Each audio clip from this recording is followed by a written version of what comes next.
Hello everyone, welcome to my YouTube channel. आप सभी को स्वागत है हमारे आज की इस वीडियो में। और फ्रेंड्स, इस वीडियो में दो बहुत बड़े अपडेट आपको देने वाला हूं ग्रुप डी के रिगार्डिंग। अगर आपने ग्रुप डी का एग्जाम दिया है या फ्यूचर में आप ग्रुप डी के लिए प्रिपरेशन कर रहे हैं तो ये दोनों अपडेट आपके लिए बहुत इंपॉर्टेंट है। एक तो मेरे पास आरटीआई का रिप्लाई है जो मैं आपको दिखाऊंगा, जिसमें अटेंडेंस का डाटा और नंबर ऑफ एप्लीकेशन का डाटा पूछा गया था। उसका रिप्लाई बिल्कुल लेटेस्ट हमारे पास आ चुका है। दूसरा यहाँ पर एक ऑफिशियल नोटिस है, उसके बारे में हम लोग बात करेंगे। वीडियो छोटा सा रहेगा हमेशा की तरह, वीडियो कंप्लीट देखना, बहुत अच्छी इन्फॉर्मेशन आपको इस वीडियो में मिलेगी। और अभी तक आप लोगों ने अगर चैनल को सब्सक्राइब नहीं किया है तो चैनल को सब्सक्राइब करके बेल आइकन को जरूर प्रेस कर लो। सारे रेलवे से जुड़े अपडेट आपको हमारे चैनल पर मिलते रहेंगे। तो फ्रेंड्स, पहला जो अपडेट है वो आरटीआई रिप्लाई को लेकर है। देखो, इससे पहले मैंने 2-3 वीडियो में आपको काफ़ी सारे जोन के आरटीआई रिप्लाई दिखाए हैं। कुछ जोन यहाँ पर पूरा डाटा प्रोवाइड कर देते हैं अटेंडेंस का, एप्लीकेशन का, कुछ जोन डाटा प्रोवाइड नहीं करते हैं। तो देखो, एक लेटेस्ट आरटीआई का रिप्लाई मेरे पास है। ये मुंबई सेंट्रल रेलवे में आपकी आरटीआई लगाई गई थी, 16 तारीख को इसका रिप्लाई मिला है। यहाँ पर भी क्वेश्चन यही पूछे गए थे कि कितने फॉर्म यहाँ पर भरे गए थे मुंबई सेंट्रल रेलवे से और कितना अटेंडेंस का परसेंटेज रहा है। तो इसके रिप्लाई में देख लेते हैं इन्होंने क्या रिप्लाई कहा है। तो इन्होंने दोनों सवाल के जवाब दिए। आइटम नंबर 1 में इन्होंने बोला है द टोटल ऑनलाइन एप्लीकेशन 7,49,445, यानी कि इतने फॉर्म भरे गए थे। आगे इन्होंने बोला है जिसमें से 7,34,280 एप्लीकेशन करीब एक्सेप्ट हुए थे, बाकी 15,166 एप्लीकेशन रिजेक्ट हुए थे। तो ओवरऑल देखा जाए तो आप कह सकते हैं कि 7-7.5 लाख के करीब यहां पर फॉर्म आपके भरे गए हैं सेंट्रल रेलवे से। दूसरे क्वेश्चन के रिप्लाई में इन्होंने क्या कहा है, देखो आइटम नंबर 2 और 3 में इन्होंने बताया कि the CNRRC 1/2019 level 1 selection process is not yet completed, hence the information sought cannot be provided at this stage, category wise and community wise data is not maintained।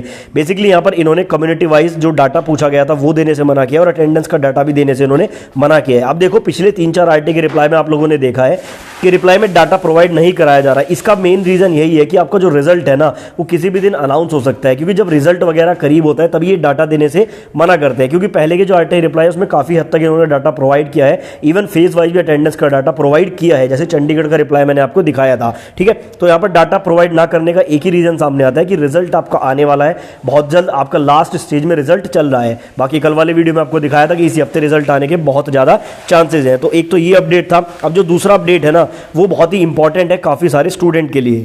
देखो, ये जो दूसरा अपडेट है ना ये भी ग्रुप डी से ही जुड़ा हुआ है और बहुत इंपॉर्टेंट अपडेट है। अक्सर मेरे पास काफ़ी लोग सवाल करते हैं कि सर उन्होंने कहीं से सुना है कि जैसे ग्रुप डी का अभी ग्रेड पे क्या है, 1800 ग्रेड पे है और 18,000 बेसिक पे है। तो कई बार स्टूडेंट को कहीं से पता लगता है कि ग्रेड पे इंक्रीज होने वाला है, बेसिक पे 26,000 होने वाला है। इवन कुछ स्टूडेंट ने मुझसे ये भी पूछा था कि सर जो ग्रुप डी है उसको खत्म करके ग्रुप सी में इंक्लूड किया जा रहा है। तो ऐसी बहुत सारी खबरें आती है। तो उससे जुड़ा हुआ एक इंपॉर्टेंट ऑफिशियल अपडेट मैं आपको दिखाने वाला हूँ कि फ्यूचर में शायद ग्रुप डी को ग्रुप सी में ही इंक्लूड किया जाएगा या किया जा चुका है। देखो, यहाँ पर कुछ दिन पहले पीएम मोदी ने रोजगार मेले का आयोजन किया था। उसके बाद ये पूरा पीडीएफ आया था सामने, जिसमें आई थिंक 78 डिपार्टमेंट्स का डाटा प्रोवाइड किया गया था कि कहां पर कितनी वैकेंसी या कितनी पोस्ट वैकेंट है। अब इसमें इन्होंने जो डाटा दिया था ना, इसमें इन्होंने देखो ग्रेड ए, ये जी का मतलब होता है गजेटेड ऑफिसर्स, ठीक है ना, जो ए कैटेगरी में आते हैं। तो ग्रेड ए में गजेटेड ऑफिसर्स की कितनी पोस्ट है ये इन्होंने बताई थी। उसके बाद ग्रेड बी में गजेटेड ऑफिसर की कितनी पोस्ट है ये इन्होंने बताई थी।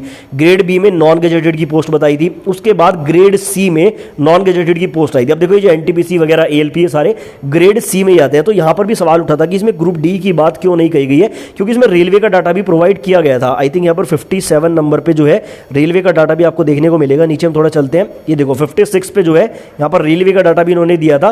गजेटेड में इतनी पोस्ट वैकेंट थी और लास्ट में यहाँ पर देखो नॉन गजेटेड में यानी ग्रुप सी में 2,91,150 पोस्ट थी। अब आपको पता होगा पिछले कुछ दिनों से लगभग 2 लाख या 3 लाख पदों पर कहा जा रहा है कि रेलवे में भर्ती आएंगी, यानी कि वही टोटल भर्ती की बात हो रही है। लेकिन यहाँ पर ग्रुप डी क्यों नहीं लिखा हुआ है, यानी कि इसका सीधा सा मतलब है कि जो ग्रुप डी है ना उसको ग्रुप सी में ही अब काउंट किया जा रहा है। अब इसी के रिगार्डिंग एक ऑफिशियल चीज मैं आपको दिखाता हूं, एक ऑफिशियल सर्कुलर मेरे पास है, उससे बात प्रूव हो जाएगी कि ग्रुप डी जो है फ्यूचर में ग्रुप सी में ही काउंट होने वाला है। तो स्क्रीन पर आपके सामने पूरा ऑफिशियल नोटिस है government of India ministry of railway, या इसको ऑफिशियल सर्कुलर भी आप कह सकते हैं। डेट सबसे पहले मैं आपको दिखाऊंगा 14/11/2022 को ये न्यू दिल्ली की तरफ से यानी कि मिनिस्ट्री की तरफ से जारी किया गया है। देखो, ये चाहे तो मैं आपको पूरा पढ़ के सुना दूं, आपका टाइम वेस्ट करूं, लेकिन मैं आपको समझाता हूं कि यहाँ पे आपको काम की चीज क्या देखनी है। यहाँ पर बेसिकली क्या है, आपके रेलवे में ना एक पोस्ट होती है पब्लिसिटी इंस्पेक्टर की लेवल 5 में। उसके लिए इन्होंने कहा है कि एलिजिबिलिटी जो क्राइटेरिया है ग्रुप डी का वो क्या होना है, यानी कि इन्होंने कहा कि 5 ईयर की सर्विस होनी चाहिए या फिर 35 साल आयु होनी चाहिए, तो वो आपका पब्लिसिटी इंस्पेक्टर के लिए एलिजिबल होता है। लेकिन काम की चीज यहां पर देखो, ये सेकंड वाला जो पैराग्राफ है ना, यहां पर काम की चीज आपको मिलेगी, ध्यान से सुनना।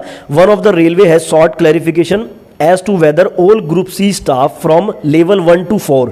ठीक है, अब देखो लेवल 1 को ग्रुप सी स्टाफ यहां पे बोला गया, आगे देखो would be eligible for appearing the selection for the post of publicity inspector of level 5, यानी कि वो एलिजिबल होंगे लेवल 5 की पब्लिसिटी इंस्पेक्टर की पोस्ट के लिए।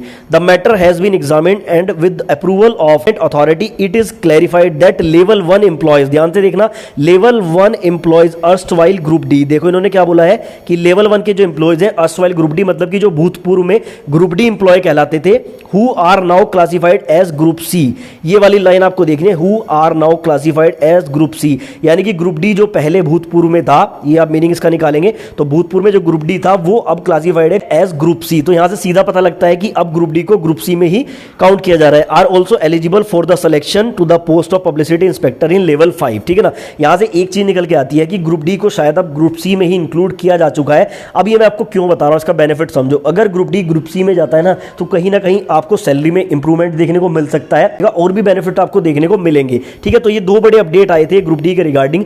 उम्मीद करता हूं वीडियो आपको पसंद आया होगा। देखो ऐसी अगर आप ऑफिशियल अपडेट्स पाना चाहते हो तो चैनल को सब्सक्राइब कर लो।